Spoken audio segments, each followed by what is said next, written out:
So you've probably seen a lot of instruction on pitching out there.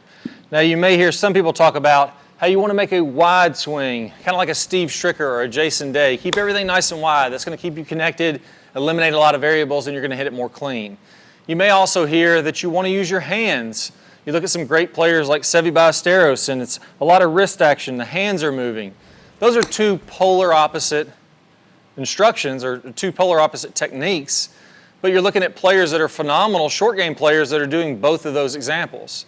You may also hear that you want to be shallow and use the bounce. You want to open up the club. You don't want to dig that leading edge into the ground. And we talk about how to just have that club come in very level with the ground, use the bounce, and it's going to be clean that way. And then you hear other instructors talk about how you don't have to use the bounce. And instead of coming in shallow, that's going to make you inconsistent. You actually want to hit down into the ball more. That's actually been incredibly popular this last couple of years talking about that.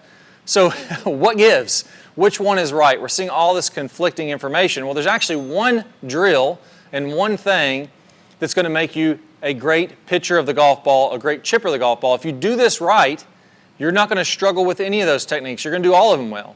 You're going to find the one that works best for you, but you could do anything you want. If you do this one thing wrong, you're going to consistently struggle with chipping and pitching forever.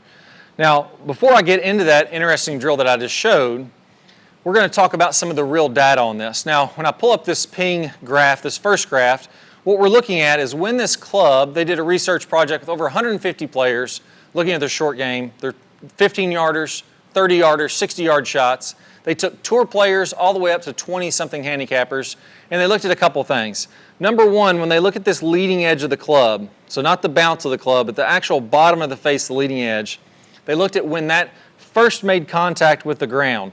Now for this example, they were off a mat, and they were looking at when does that leading edge first touch the mat. So as soon as my leading edge touches the mat, they're counting that as angle of attack at ground contact. So when the club first touches the ground, what was the angle of attack? Now for those of you that aren't familiar with angle of attack is how steeply the club is coming to the ground. So if you imagine this club head here, if it's coming in very vertical and steep like this, that would be a very negative angle of attack. That would be down like 30 or 40 degrees.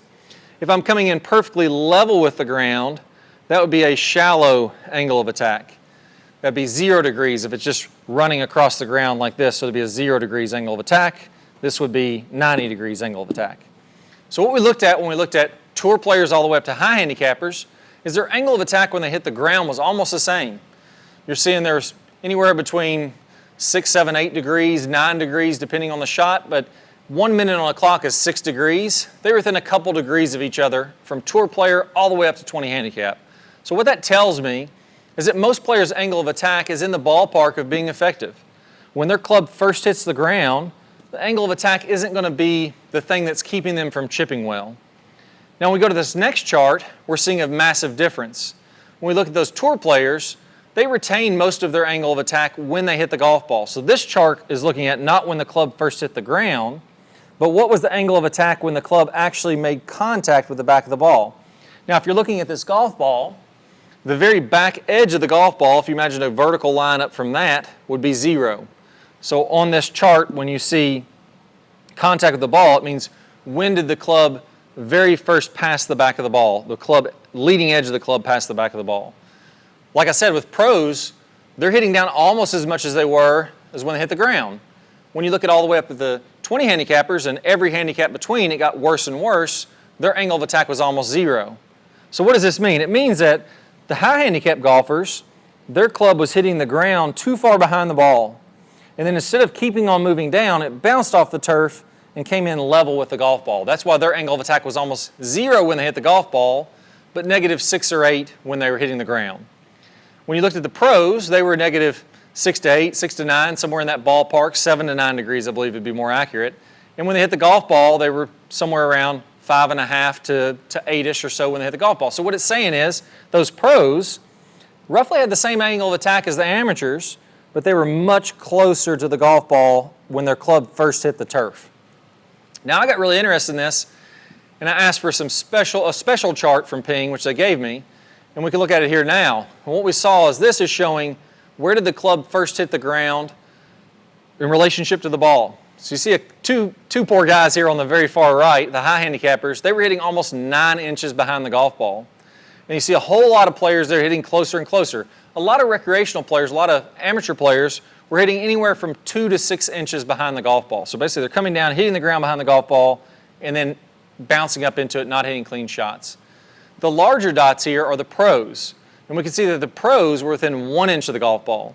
Meaning if their club was coming down anywhere, hitting the turf for the very first time right at the back of the ball to 1 inch behind that. And that 1 inch gap is the difference between being a great player for chipping and pitching or struggling with your chipping and pitching. Nothing else is really going to matter. Not angle of attack, not how wide your arms are, how you hinge the club.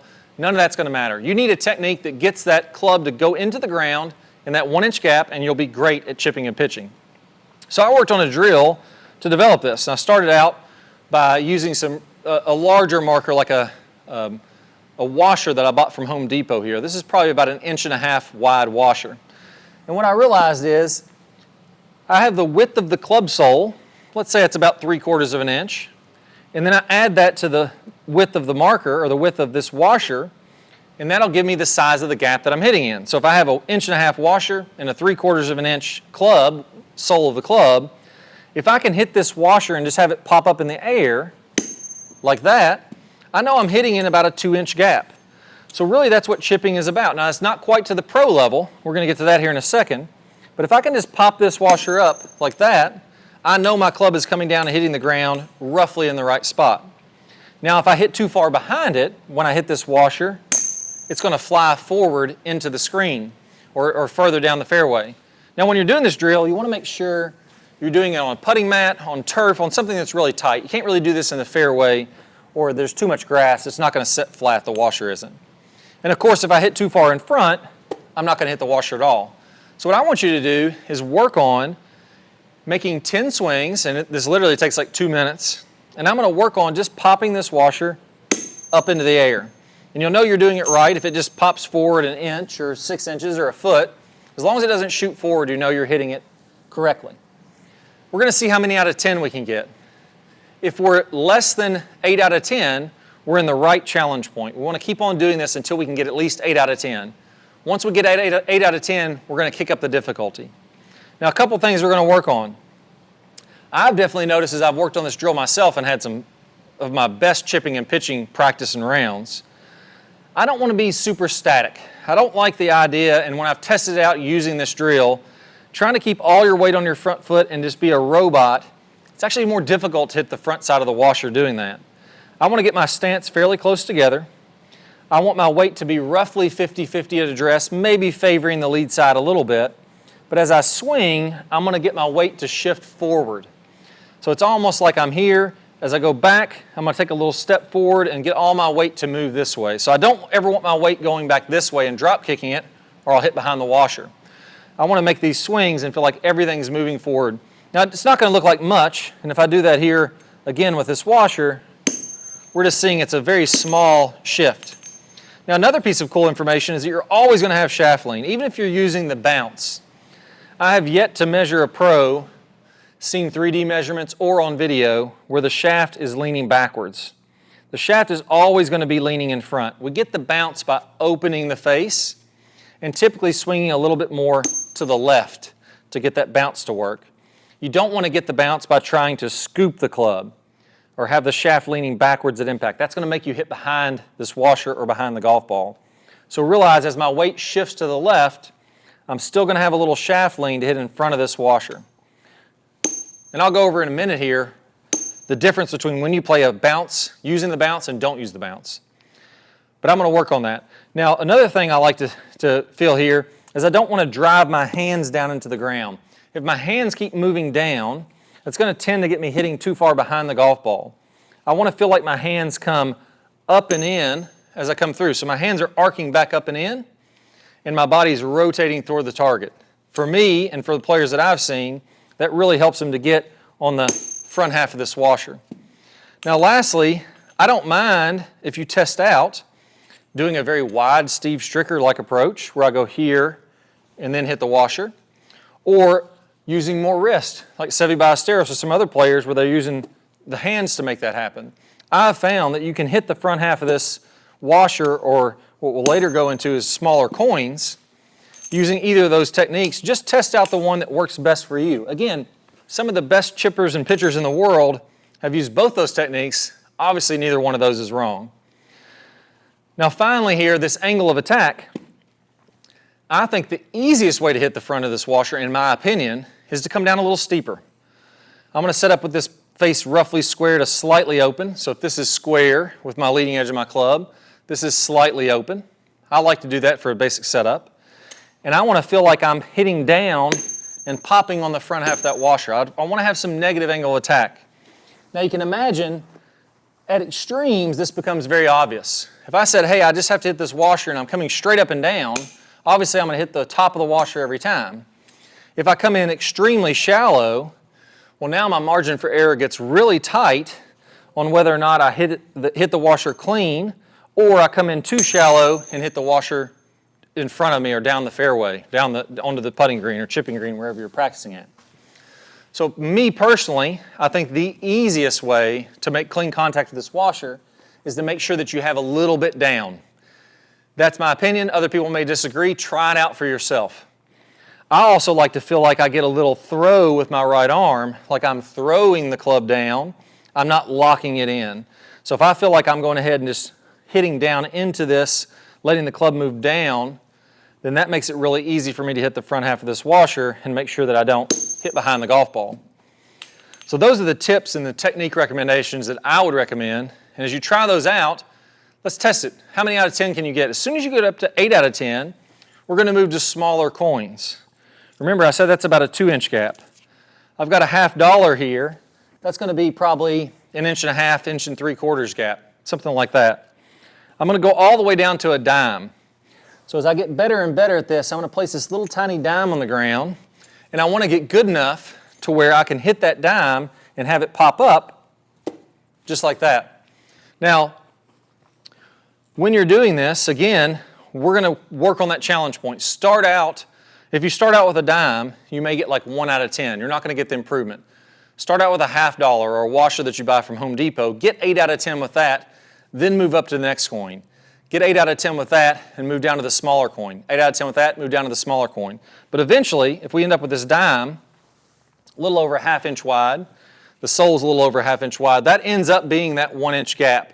So if the leading edge of my club comes down and misses the back of this dime and I hit it, I'm within that 1-inch gap of the pros. So essentially, if you want to be a PGA Tour player, you've got to be able to pop up this dime 8, 9, 10 times out of 10 if you want to hit it that clean as a tour player. If you want to get to scratch, you don't have to be that good. If you want to get to a 5, we definitely don't have to be that good. But I definitely want to be able to pop this little dime up, and you can see what I found is when I worked on this, it became way easier to hit that with just a little bit of practice. So there I was 2 out of 3. Now finally, let's go into when to use the bounce and when not use the bounce. Now the bounce, and I think this is widely misunderstood. I want to use the bounce when I'm adding loft. The easiest shot, again, in my opinion, is to hit down a little bit more. Take a low lofted club, put it back in your stance, hands a little forward, the face is maybe only a hair open, and from there, I'm going to hit down and through, and I'm going to imagine that I'm clipping the front side of that dime, and I have a perfectly solid shot. Now the problem with that, that's the easiest shot. If I'm on a bad lie, tight, very little grass, maybe it's sandy or muddy, that's the technique I'm going to use every single time. But it comes out a little lower. It's going to roll out a little bit more. It's almost like your bump and run type shot. Now if I play that style shot with a 56 degree, it's not going to bump and run. If I play it with a 8-iron or 9-iron, it will bump and run quite a bit. So I can still get a little bit of check, and most of the time, that's the technique that I'm going to use. If I'm short-sighted, maybe I have a little bit more grass to play with. Maybe my lie isn't so dicey, and I have a pretty nice fluffy lie, then I'm going to start to use a little bit more bounce, and I'm going to try to get the ball higher in the air. Now for here, I'm going to open up the face a little bit more, and when I do that, that exposes some more bounce here. I'm still going to have my shaft leaning forward at impact, and I typically want to cut this ball. This is why you see so much instruction with the club staying outside your hands and cutting the golf ball. When I do that, that allows me to hit it straight even though the face is open and exposing some bounce. So if you imagine here, if I open up this face to where it's really open, if I do this with the face and I swing straight, Where's that ball going to go? It's going to go to the right. It's going to the right of the camera from my perspective, your left, but it's not going to go toward the target. If I open that face and use the bounce and now cut it a little bit, cut across it, I can use the bounce and get that club or that ball to fly directly toward the camera. So whenever you're using the bounce, that's for higher shots, higher, softer shots. That's when you bring in the 56 and the 60. Bounce is for high shots, hitting down is for low shots. My opinion, hitting down is easiest, and I only break out the bounce and do the other when I'm hitting a little higher and softer. So now let's imagine I'm going to hit one a little higher and softer. I'd open the face. Don't have to open my stance. I can if I want to, but I'm going to feel like I slightly cut across this ball. The ball moves up in my stance a little bit, so this is my stock shot almost off of my back foot. My bounce shot is going to be a little more toward the center or slightly up, and I'm going to slightly cut this one. But really the moral of the story, and that ball launched a lot higher, the moral of the story, no matter which I'm using, the bounce or the leading edge, I'm hitting down or I'm hitting level, if I can't get it in this little 1-inch gap, if I can't knock this, let's say I'm going to do this bounce one again, if I can't pop this dime off the ground like that, I'm not going to be good at any of these techniques. So work on the dime, get to where you can hit, start with a washer, move down to a dime, get to where you can hit 8 out of 10 with a dime. That's when I would start to work on high shots, low shots, using the bounce, bump and run. I'd start to vary up my shots a little bit. Until I can get to where I can hit at least a dime, a nickel, a quarter most of the time, I need to just be playing a stock bump and run. Once you get to where you hit that dime, man, it frees up the world for you because I can control where I'm striking the ground like the pros, and you can do dang near anything that you want to. Hope you enjoyed this video. I'll see you soon.